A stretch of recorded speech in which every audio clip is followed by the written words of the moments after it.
What's up guys, welcome back to the channel and welcome to sort of an off-the-cuff video that I wanted to make. It's something that I feel like I need to address for the newer players that are going into this format. So as you all know, in the recent trailer we got for the Crown Tundra DLC, we found out that all of the legendary Pokemon are coming back. And when I saw this, I was very excited. I was like, oh sweet, there's so much potential for things like Defiant Thundurus, etc. I made a whole video talking about the new movesets that they're getting and the hidden abilities. And if you guys want to watch that, it's the most recent video on the channel. I'll leave it in the card right here. However, a lot of people met this news with a sigh, like, oh, now we have to deal with Landorus again. It's so broken. And I'm going to keep it real with you guys. I put out a tweet earlier today. And the tweet was something along the lines of like, I forget how I worded it exactly, but it was like I feel like the hardest concept for newer players to grasp is the fact that the Pokemon that define the meta are also the Pokemon that you should be using as tools to make the Pokemon that you want to work shine. Like your favorite Pokemon would not have a place in the meta if it weren't for these Pokemon to support them and or be checked by them. So what I want to talk about today is why, just a prime example of why the legendary Pokemon returning isn't really that bad of a thing. In fact, it's probably going to make some of your favorite Pokemon even more viable just by them existing. Because as you add different Pokemon to the format, other Pokemon who function well next to them or in an environment where they exist, those Pokemon are able to come to fruition and just be super solid within the format. For example, what's a good example of this? So in VGC 2019, we were allowed to use restricted Pokemon like Xerneas and stuff. And the fact that a lot of people are like, oh my god, we have to use legendaries now, that's crazy. Like it's going to be all strong Pokemon that are just disgustingly powerful. Well, as it turns out, there were certain Pokemon that just thrived in this format where they were able to deal with these legendary Pokemon. A prime example of this is Toxicroak. When's the last time you saw someone running a Toxicroak in VGC? It's in Sword and Shield.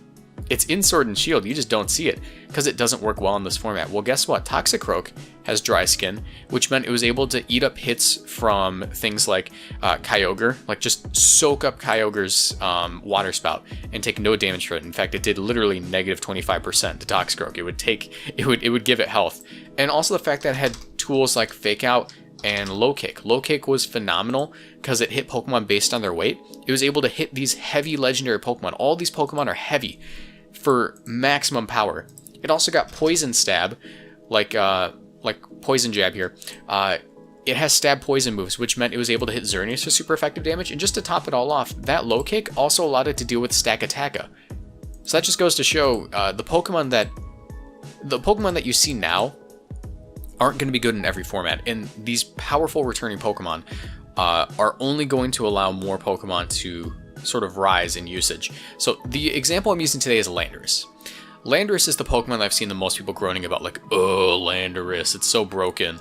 Let me go ahead and show you Landorus on paper, and I can see why a lot of people on paper think it's broken. It had some of the highest usage pre-Incineroar with Intimidate 2018, it had some of the highest usage in 2015, in whatever, every format that it's been allowed in, it's been good.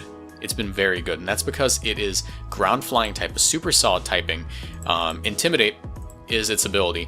It has 91 speed, 80 special defense, 105 special attack, which doesn't come into play most of the time, but sometimes you see people use it. I believe Wolf Clicked used it in 2019. He has 90 defense, 145 attack, and 89 HP. Those are amazing stats. That 145 attack is disgustingly good. Especially when you have moves like Earthquake and Superpower, it's so good, right? Well, here's the thing. That's why people use it. It's an amazing Pokemon, it's an amazing tool, but it's not as broken as you think.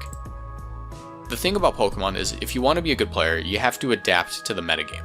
That doesn't mean you have to give up using your favorites. That means you have to adjust your team to beat those things that your favorites can't deal with. There's such a thing as overextending in Pokemon. My favorite Pokemon of all time is like Honchkrow, right? I'm not going to expect Honchkrow to 1v1 a Tapu Koko, so I'm not going to plan for that to happen, but I can give it teammates that will allow it to beat Tapu Koko even though Honchkrow is on the team. So, I'm going to be going over reasons that Landorus is not broken in this format. We have Mamoswine.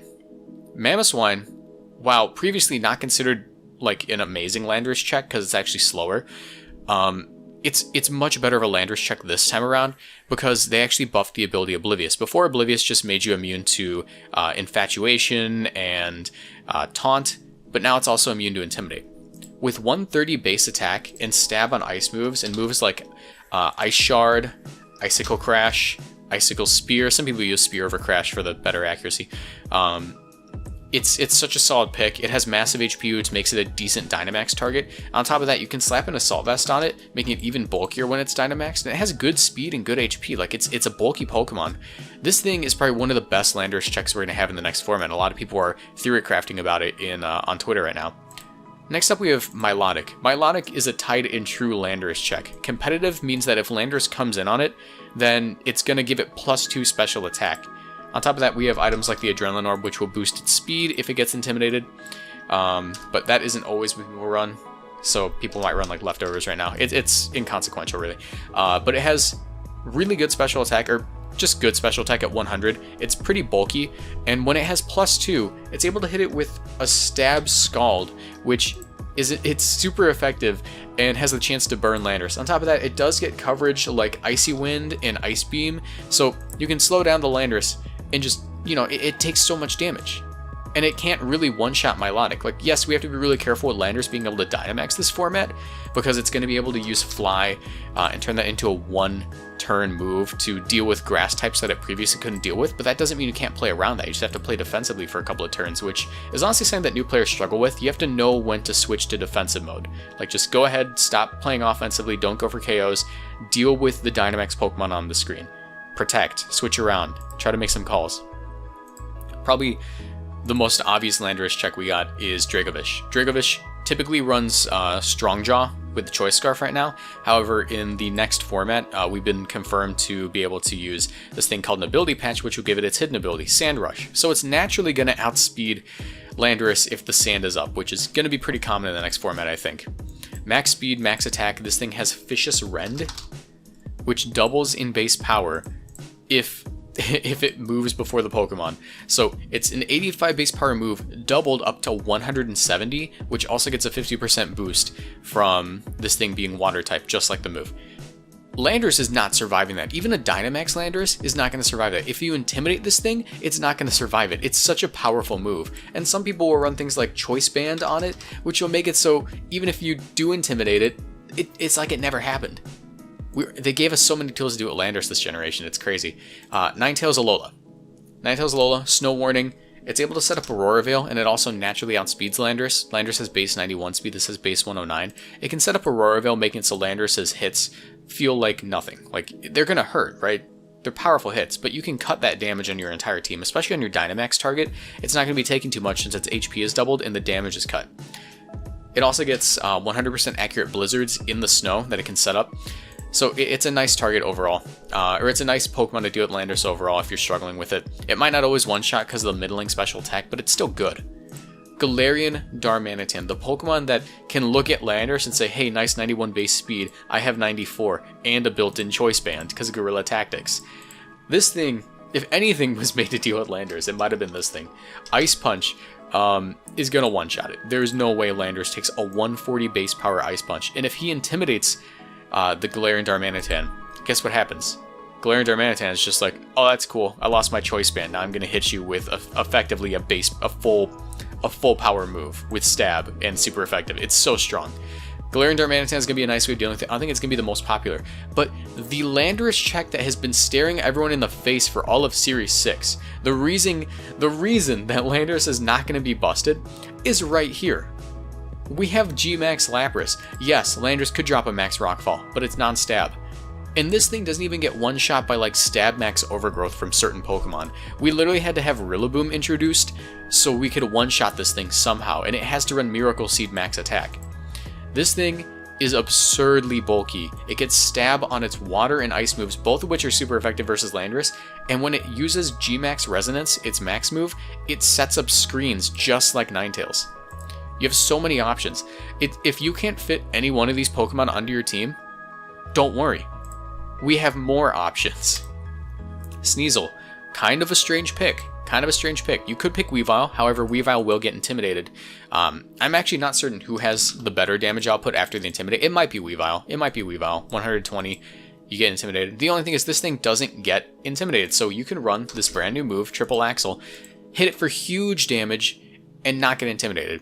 On top of that, because you have Inner Focus, and you can't be flinched or anything, you can still do those shenanigans that you really like to in the previous format. If you don't know, Surf plus Colossal is a thing. People would run Surf plus Colossal to give this thing maximum, or to give this thing maximum speed and a ton of special attack, and then hit something with its rock move. That's going to do a lot to Landorus if it's not Dynamaxed. You could still do the Virizion stuff, where Virizion gets up to +3, and then you can hit Landorus the max Airstream and max Overgrowth. It's a nice solid option, because Inner Focus also got buffed this gen to make it immune to Intimidate. On top of that, things like Kangaskhan get Scrappy and Inner Focus. Inner Focus is probably going to be better because it makes it immune to Intimidate. Landorus is not going to be intimidating nearly as many Pokemon. Physical attackers used to hate going up against Landorus. These things can hit Landorus for solid chunks of damage. Even if it's not like the like direct counter to Landorus, he no longer just outright stops these Pokemon from functioning. And if you want Pokemon that just wall Landorus all day, you have quite a few options. Corviknight does not care for a single thing Landorus can do. 98 HP, 105 defense, 85 special defense. It's able to go for max Steel Spikes with Iron Head. It's able to roost up. It's able to Tailwind. It's able to do all these different things and just look at Landorus and be like, yeah, I don't care. Mirror Armor. You are intimidated, stupid. Like, it's so good. Celesteela is coming back in the next DLC. It walls Landorus all day. Landorus can't do anything to this thing. It can use Leech Seed. It can go for Heavy Slams for actually solid damage versus Landorus since it's not the heaviest of legendaries. Yeah, it just walls it forever. Tapu Bulu, Grassy Surge. It's getting Grassy Glide in the next update. We already know that for a fact. Grassy Glide is priority coming off of 130 base attack. It's effectively just like Rillaboom, except just slightly stronger and doesn't get Fake Out. It also gets Fairy Stab now. So while Landorus could one-shot this thing with a max Airstream if it were Dynamaxed, no issue. Corviknight and Celesteela have great synergy with Tapu Bulu. Go ahead and switch into them, or maybe switch into Rotom Wash to eat that hit, wall it out until the Dynamax is over, and then as soon as it's no longer able to click one turn max Airstreams, when it has to go back to clicking Fly like a peasant, you can go ahead and just switch to Rillaboom and just one-shot it with this powerful move. Yeah, Tapu Bulu or Rillaboom, you can one-shot them. Probably, if you like Choice Band or Life Orb or something, it's going to be doing a lot of damage, and they can really care less as to what Landorus wants to do. On top of that, Grassy Surge, their abilities, that actually cuts the damage of Landorus' best ground-type move, being Earthquake. It doesn't get high horsepower or anything. It cuts the damage of Earthquake by, like, I think it's half. So it really doesn't care for Landorus. Urshifu Rapid Strike, another Pokemon that just naturally outspeeds Landorus. Such a good counter for it, because you have Surging Strikes, which always result in a critical hit. Critical hits ignore any kind of stat drop. That means that if he intimidates you, you go, cool, I'm gonna crit you and hit you 3 times for the one-hit KO, essentially. Well, 3-hit KO, but it's one click. You click the move once, you one-shot it. 130 base attack, outspeeds Landorus naturally. Great physical bulk with 100 HP and 100 defense. These things are amazing. And Rotom Wash, one of the oldest Landorus checks.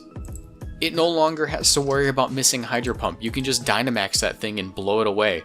It's gonna get like sent back to its part-time job at, I don't know, FedEx. No disrespect to FedEx, you guys are great, but I don't know. Landorus works at FedEx now. I feel as though there's a lot of negativity with the legendaries coming back. There are plenty of Pokemon we have to deal with these legendary Pokemon.